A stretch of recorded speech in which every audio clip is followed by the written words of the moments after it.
죽음을 기억하라. 그러면 너는 자유로워질 것이다. 마르쿠스 아우렐리우스가 이렇게 말했죠. 그 짧은 말이 나를 멈춰 세웁니다. 바쁘게 살아가던 오늘, 문득 내가 어디를 향해 가고 있는지 묻게 되죠. 그리고 그 질문 끝에 늘 조용히 서 있는 단어 하나가 있습니다. 당신은 죽음을 얼마나 자주 생각하시나요? 조금 무겁게 들릴지도 모르죠. 하지만 한번 솔직히 생각해 보세요.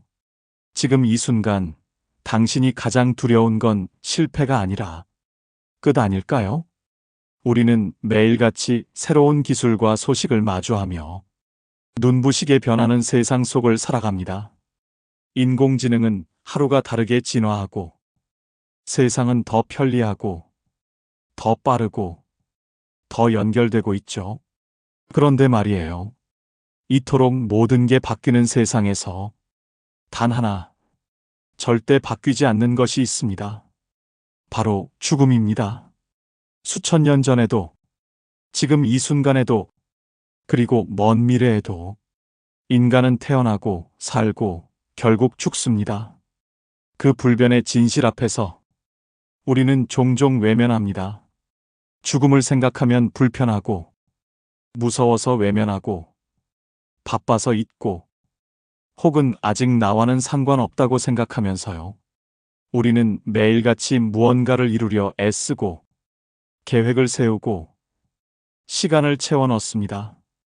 그런데 정작 죽음을 위한 준비는 하지 않은 채 살아가고 있죠. 하지만 아이러니하게도 죽음을 자주 떠올릴수록 우리는 더 선명하게 살아가게 됩니다. 톨스토이는 말했죠. 죽음을 두려워하지 않는 자만이 진짜 삶을 시작할 수 있다. 현자들은 모두 말합니다. 삶을 깊이 사랑하고 싶다면 죽음을 가까이 두라고요. 죽음은 삶의 반대말이 아닙니다. 삶의 가장 깊은 일부죠. 안녕하세요. 삶의 본질과 마음의 울림을 전하며 일상의 지혜를 얘기하는 매일의 현자 씨입니다. 오늘 이 시간 우리는 그 누구도 피할 수 없는 이 질문 앞에 함께 서보려 합니다. 만약 오늘이 내 인생의 마지막 날이라면 나는 지금 이 삶을 어떻게 살아갈까? 죽음은 끝일까요? 아니면 다음 생의 시작일까요? 동양에서, 특히 불교는 오래전부터 이렇게 말해왔습니다. 삶과 죽음은 선이 아니라 원이다. 우리는 그 원 안을 계속해서 걷고, 흘러가고, 다시 태어난다. 죽음은 단절이 아니라 흐름입니다. 소멸이 아니라 이동이죠. 마치 가을의 마지막 잎이 가지에서 떨어져 땅으로 내려앉고 서서히 흙이 되고 그 흙이 다시 꽃을 피우게 하는 순환처럼요. 자연은 우리에게 말합니다. 죽음은 파괴가 아니라 변화라고요. 한 시인의 말처럼 죽음은 생명이 꺼지는 것이 아니라 다른 형태로 조용히 옮겨가는 것이다. 그래서 불교에서는 죽음을 두려워하지 않습니다. 그것은 그냥 다음 문으로 가는 길일 뿐이니까요. 우리의 삶 역시 마찬가지입니다. 어떤 순간은 끝났다고 느껴지지만 사실은 더 깊은 내면의 시작이기도 하죠. 장자는 이렇게 말했어요. 삶과 죽음은 낮과 밤이 바뀌는 것과 같다. 낮이 끝나면 밤이 오고 밤이 깊어지면 새벽이 오듯이 이처럼 동양의 지혜는 말합니다. 죽음은 삶의 반대편이 아니라 삶의 또 다른 얼굴이라고요. 그러니 죽음을 떠올릴 때 우리 안의 깊은 고요와 평온을 함께 떠올려도 됩니다. 그리고 이렇게 다시 묻게 되죠. 이 흐름 속에서 나는 어떻게 살아가야 할까? 동양이 죽음을 흐름이라 말한다면 서양, 특히 스토아 철학은 죽음을 깨달음의 순간으로 보았습니다. 메멘토 모리, 이 말 많이 들어보셨을 겁니다. 라틴어로 죽음을 기억하라. 이 짧은 말 안에 삶의 방향을 바꾸는 힘이 담겨 있습니다. 로마의 철인 황제 마르쿠스 아우렐리우스는 이렇게 말했죠. 삶은 짧다. 그러니 남의 인생을 사느라 당신의 인생을 낭비하지 마라. 그는 매일 아침 스스로에게 되물었습니다. 오늘이 마지막이라면 나는 무엇을 할까? 그 질문이 삶의 중심을 바꾸는 순간이었죠. 실제로 죽음을 가까이서 경험한 사람들의 이야기에는 공통점이 있습니다. 암을 극복하고 돌아온 사람은 이전과는 전혀 다른 속도로 삶을 살아갑니다. 더 천천히, 더 감사하며, 더 진심으로. 은퇴 후 가까운 이의 죽음을 지켜본 누군가는 갑자기 자신이 그토록 미뤄온 일들을 시작합니다. 어릴 적 배우고 싶었던 피아노, 평생 미뤄왔던 여행, 말하지 못한 사랑의 한마디까지. 왜일까요? 죽음이 가까워질수록 우리는 더 또렷이 살아있음을 느끼기 때문입니다. 죽음을 직면하면 오늘이 얼마나 귀한 날인지 깨닫게 됩니다. 죽음을 기억하는 사람은 오늘을 낭비하지 않게 됩니다. 그래서 스토아 철학은 죽음을 공포가 아닌 이정표로 보라고 말합니다.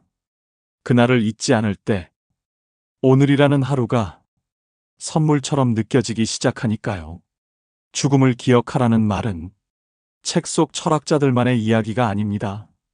우리 삶 가까이에서도 그 진실을 말해주는 순간들이 있습니다. 영화 죽은 시인의 사회를 기억하시나요? 보수적인 학교에 부임한 한 교사가 학생들에게 조용히 속삭이듯 말하죠. 카르페 디엠. 오늘을 붙잡아라. 내일은 약속되지 않았다. 그 말 한마디에 학생들은 처음으로 자신들의 삶을 돌아보게 됩니다. 단지 점수나 기대가 아니라 내가 진짜 원하는 삶은 무엇인가를 묻기 시작하죠. 그들의 눈빛은 바뀌고 그들의 목소리는 흔들리기 시작합니다. 왜냐고요? 죽음이라는 거대한 그림자를 마주했기 때문입니다. 그리고 그 순간 삶은 더 깊어지고 더 단단해집니다. 죽음을 의식하는 것은 삶을 포기하는 게 아니라 삶을 진짜로 시작하게 만드는 힘이죠.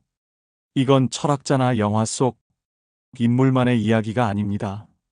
현대인들에게 가장 영향력 있었던 인물 중 한 사람, 스티브 잡스 역시 이런 말을 남겼습니다.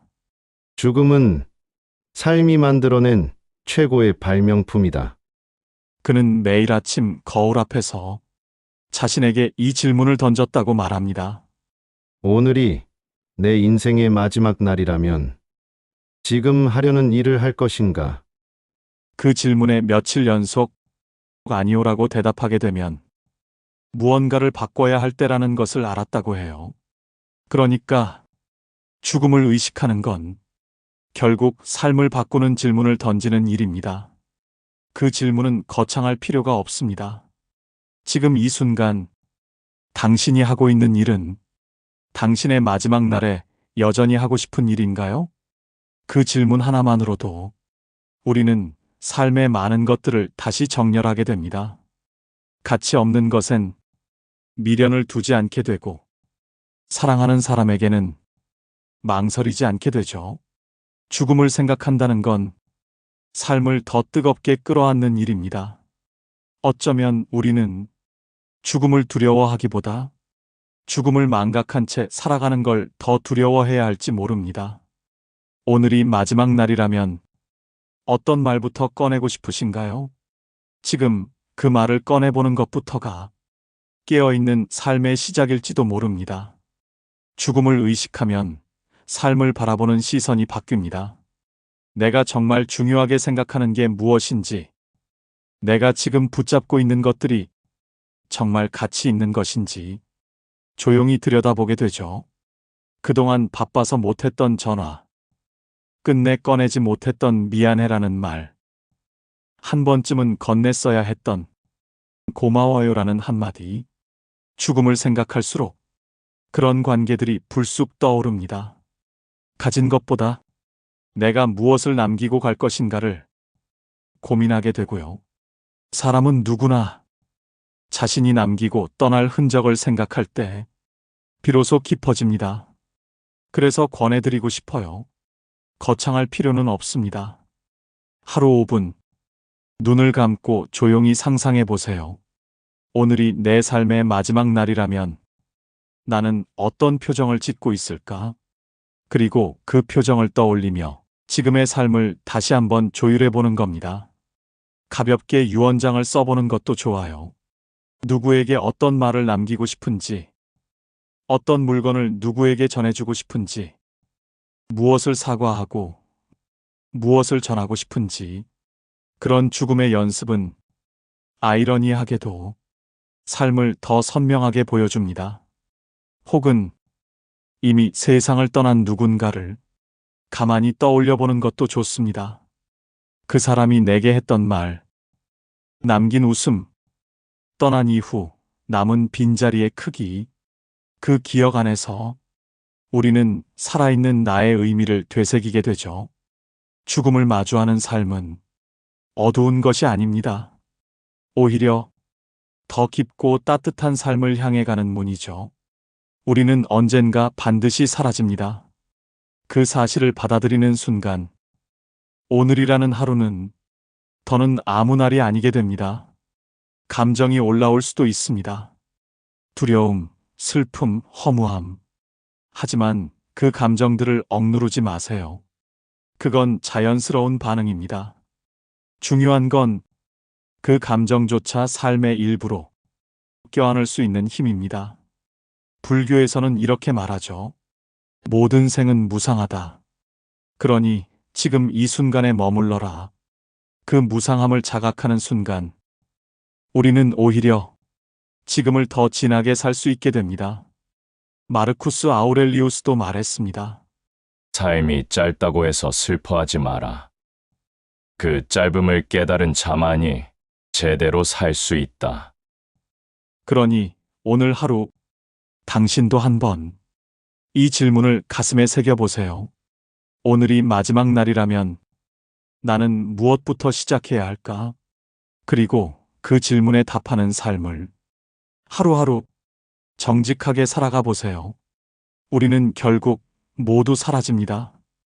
그 누구도 예외 없이 이 여정을 끝내는 날이 오지요. 하지만 바로 그 사실이 우리를 더 뜨겁게 살아가게 만듭니다. 영원하지 않기에 오늘의 이 눈빛이 귀하고 지나가는 바람 한 줄기도 소중한 겁니다. 죽음을 생각한다고 해서 삶이 어두워지는 게 아닙니다. 오히려 그 죽음이 삶의 테두리를 그려주고 그 테두리 안에서 우리가 얼마나 반짝일 수 있는지를 깨닫게 해줍니다. 죽음을 마주하는 법을 배운 사람은 삶을 훨씬 더 온전히 사랑하게 됩니다. 아무리 사소한 하루도 다시는 돌아오지 않을 유일한 날이기에 당신의 인생도 마찬가지입니다. 남들이 어떻게 보든 지금 이 순간을 진심으로 살아가는 당신은 이미 잘하고 있는 겁니다. 그리고 어쩌면 지금의 이 깨달음이 당신 삶의 방향을 아주 조금은 바꿔줄지도 모릅니다. 이제 당신은 어떻게 살아가고 싶나요? 무엇을 남기고 누구를 사랑하고 어떤 하루를 마지막 하루처럼 살아가고 싶으신가요? 바로 지금 그 삶을 시작할 수 있습니다. 왜냐하면 삶은 아직 당신 앞에 펼쳐져 있으니까요. 죽음을 기억하는 사람만이 진짜로 산다는 말, 그 말이 당신의 삶 안에서 천천히 증명되기를 바랍니다. 잠시 마음속에 떠올려 보세요. 오늘이 인생의 마지막 날이라면 당신은 누구에게 어떤 말을 전하고 싶으신가요? 고마웠다고, 미안했다고, 사랑한다고 말하지 못한 그 마음이 있다면 지금 바로 전해보세요. 그리고 댓글로 남겨주세요. 오늘의 다짐을요. 살아있다는 건 말할 수 있다는 거니까요. 오늘 이 영상이 당신의 하루에 작은 울림이 되었기를 바랍니다. 끝까지 함께 해주셔서 진심으로 감사합니다. 좋아요와 구독으로 당신의 따뜻한 마음을 들려주세요. 그 마음이 또 다른 누군가에게 용기와 위로가 될지도 모르니까요. 감사합니다.